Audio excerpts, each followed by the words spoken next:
Did you know that bananas are technically classified as berries, while strawberries don't make the cut?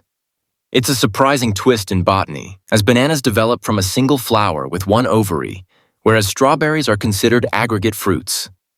Another astonishing fact is that your smartphone today has far more computing power than the computers used during NASA's Apollo 11 moon mission in 1969. And when it comes to longevity, honey stands out. Its natural composition allows it to remain edible for thousands of years, as proven by ancient pots found in Egyptian tombs. These facts reveal just how extraordinary the world around us can be.